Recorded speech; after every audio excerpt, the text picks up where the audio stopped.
Hello, I'm Stephen Andrew, State Member for Moranni, and welcome to my YouTube channel. Here you can keep up to date with what I'm saying in Parliament and what's happening around in my electorate.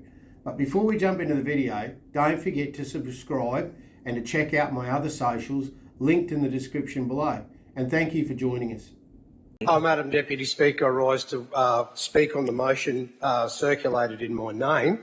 On the 14th of October 2023, Queenslanders turned out in their millions to deliver the biggest no vote in the country at almost 70%. Out of the 30 federal electorates in Queensland, only 3 voted yes, and these crossed the elite confines of the green, wealthy inner urban seats of Brisbane.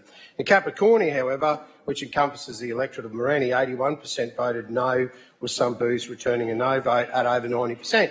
90%, Mr Speaker. Even working class and regional electorates held by Labor, including Ipswich, Logan, Mackay, Townsville, Cairns, voted no in overwhelming numbers. And the Premier's own electorate crosses the boundaries of 2 federal electorates, both of which voted no.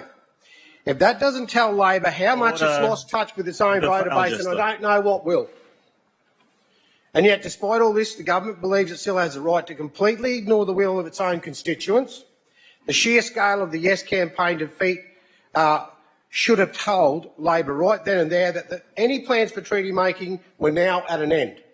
Instead, the Miles government is doubling down on its plans for state-based treaty system. In doing so, Labor is basically telling Queenslanders, we don't give a care what you think and we're doing it anyway. Mr Speaker, I opposed the Path for Treaty Bill from the outset, mainly due to its complete lack of details contained in the bill as to what this treaty process would entail. Since then, more details have been released on the process. According to the Courier Mail article on how treaty will work, after 3 years of truth-telling hearings, the inquiry could lead to financial reparations, health reforms and curriculum changes by the state government as part of the landmark treaty negotiations with Queensland's First Nation groups. The government has already set up the First Nations Treaty Institute with the framework for negotiating and signing treaties on behalf of the Queensland people. According to the Minister for Aboriginal and Torres Strait Islander Partnerships, 100 separate treaties could be negotiated depending on how many Indigenous groups come forward. 100 separate treaties, Mr Speaker. The government has absolutely no mandate for any of this. No mention was made of treaties during Labor's 2020 election campaign, none that I could find at any rate. Besides, Labor could hardly claim mandates for treaty signing on the basis of an election held 4 years ago. After last year's referendum result, it has zero mandate for forging ahead with one now. And such radical changes should not be introduced without the consent and the support of the Queensland taxpayers' people. And that's also the other people as well, the tribal people. The Premier needs to take the treaty proposal to the next election and let Queenslanders decide for themselves whether they want it or not. Meanwhile, the roads in Queensland are a disgrace. There's people marching in the streets every time we come to Parliament because they're not happy with the way things are going here. The price of Queensland steelmaking coal has fallen 25%. Royalties are down. Queensland's share of GST is down. The population has exploded. Current forecasting shows that the state total non-financial public sector borrowings could reach as much as $188 billion by 27-28 financial year. The Treasurer then went on proudly to state the Miles government will use debt to provide cost of living, will use debt to deliver infrastructure that's growing our state, but will use debt to reduce inflation and increase productivity. Then invited members to ask any questions they like. Well, I have a question for the Treasurer. If debt is so wonderful and cost-free, why are struggling Queenslanders still paying billions in state taxes each year?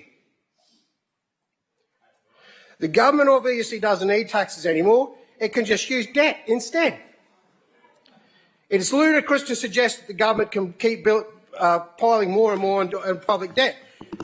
The people out there, I spoke to the Witty today. The government's doing nothing to help them.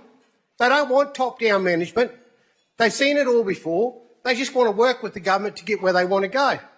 So to all the people here in Queensland, we should be restructuring everything to make it viable for everyone and the struggling mums and dads, the families, the workers, the small businesses that are setting up out there tonight. Everyone needs their fair share at the moment.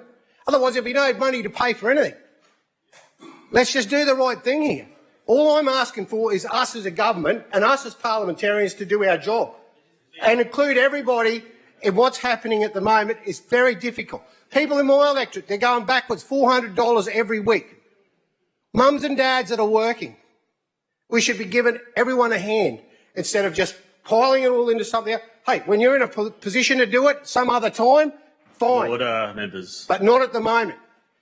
Now's the time to be backing our people in the state, making sure we do our job as a government and making sure we do our job as Speaker.